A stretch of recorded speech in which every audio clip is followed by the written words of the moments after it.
So recently I've started doing this shot in my matches and when I'm training with the lads, and it is so overpowered. Trust me when I say this, you need to add this shot to your game. So today we're going to practice it, learn how to use it, and give you some tips for it. So the shot is the forehand volley to the cage, or if you're on this side, the backhand volley to the cage. Basically going across with your volley straight to the fence where the ball could, you know, ping up, come down, and it is so effective. So the idea is that it's always going to make the opponent move, it's always going to bring them forward out of position, and because the cage is so unpredictable, the ball could fly up or it could come down. It's quite low risk because it's a very natural motion just to come across like this. Now let me give you some key tips for how to hit this shot, how to use this in a match situation. A big mistake the players make when they're trying to hit it short or to the cage is they won't finish properly. They'll kind of just half hit it because they're trying to hit it a bit shorter. You still want to hit all the way through the ball because then the shot will be better, but also opponents won't know what you're doing. If you always play a normal volley and then hit it a little bit short, it's very obvious that you're trying to go for a shorter shot to the cage or the side wall. So make sure you have your ready position, just like on your normal forehand volley. As the ball comes in, the best balls to hit would be around sort of this height here because you've got enough height over the net to create that angle across. Step in, and then come across that cage.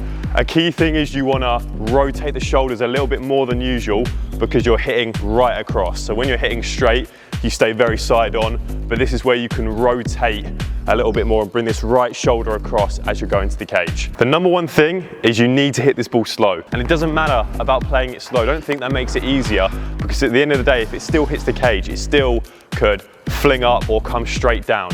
So really try and place the ball as the ball comes in, across at a good pace, and just focus on getting the ball to bounce and then hit the cage. Another thing as well is when to do this shot. A lot of players will try and force it when they're here, but the angle's a lot harsher. So I probably wouldn't recommend, if you're quite close to the center here, trying to force it across because it's a lot trickier to do so. It's probably better when you get brought up here.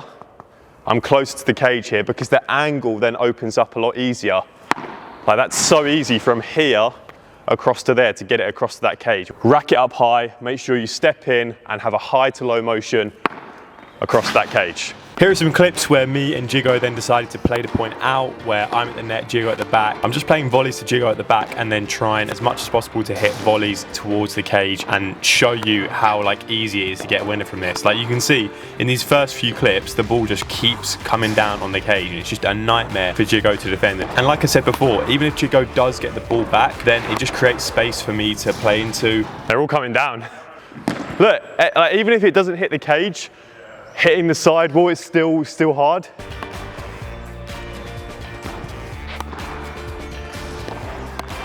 See, like, that's the thing, like, even if you do get there, I've got an easy winner straight down.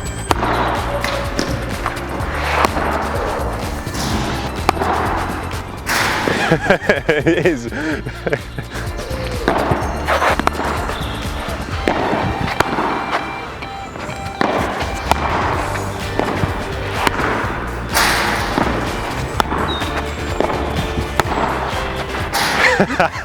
I'm going to do this in all my matches. In this next clip, I've got a drill on how you can improve shots to the cage. So me and the lads often do this, where basically you just stand cross court to each other and you play against each other and try and get the ball to hit the cage.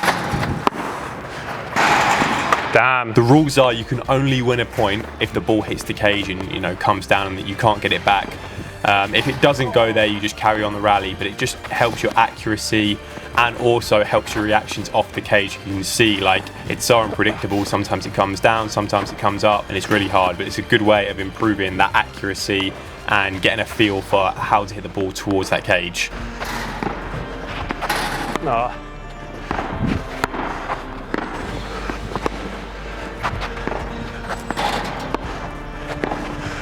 Right, that's good. One of the biggest things with this shot is it's actually pretty low risk. So I wouldn't say this is any more risky than aiming a volley into the corner. So if I hit it into the corner, I'd say that's just as risky as just going across the cage. I think one of the main reasons people don't hit towards the cage is because they think it's risky and they've got a high chance of missing. But really, because it's such a natural motion, and if you do it on the right ball, it doesn't even have that high chance of missing. If you are struggling with the racket you're using, I highly recommend you check out Everything Padel. We've got tons of different rackets and loads of ways that can help you choose a new one. For example, we've got a racket quiz, we've got a compare paddles feature, and if that isn't enough for you, you can contact me personally by using the WhatsApp button in the corner.